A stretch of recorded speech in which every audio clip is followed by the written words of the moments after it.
Sa Batangas naman, dalawang bayan ang sinilalim sa state of calamity dahil sa dami ng baboy na tinamaan ng African Swine Fever o ASF.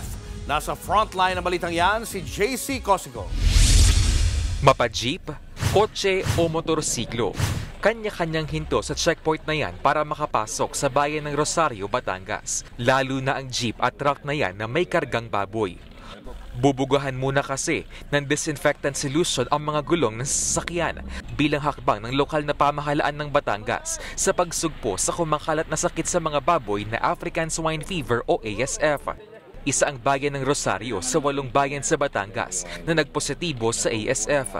Kabilang dyan ang bayan ng Calatagan, Lian, Lipa, Lobo, San Juan, Talisay at Tuy. Medyo mabilis ito. In a matter of days, more than 32 barangays. 32 barangays. Almost 40 barangays yung nagkaroon agad ng ASF sa 8 bayan ng Batangas. Medyo mabilis ito. Pero pinakaapektado ang bayan ng Lobo at Calatagan na isinailalim na sa state of calamity. Ibig sabihin, magagamit na ng LGU ang kanilang emergency funds sa pamamigay ng ayuda sa mga apektadong residente. Sa ngayon, nasa 16 na barangay na sa bayan ng Lobo ang apektado ng ASF. Umakyat na rin sa higit 100 milyong piso ang pinsala nito sa mga magbababoy. Sa huling tala ng DA, halos 2,000 baboy na ang namamatay sa Batangas dahil sa ASF. Hindi pa raw kasama dyan ang Calatagan at iba pang bayan.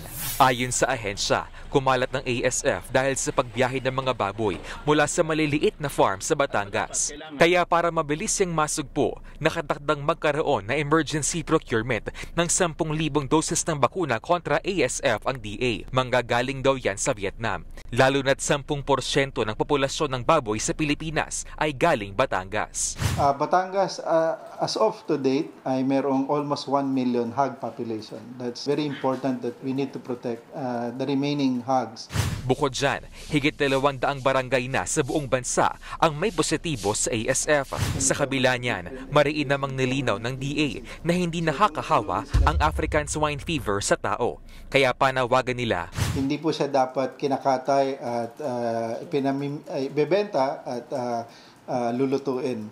Ngayon po, ang palaging panuntunan natin, palaging lutuin mabuti ang mga pagkain. Tiniyak naman ng DA na sapat ang supply at stable ang presyo ng baboy sa kabila ng pagtaas ng kaso ng ASF. Nagbabalita mula sa Frontline, JC Cosico, News 5. Mga kapatid, Julius Babaw po. Iba na ang may alam at may pakialam sa panahon ngayon. Para sa Frontline ng mga balita, mag-follow at mag-subscribe sa social media pages ng News 5.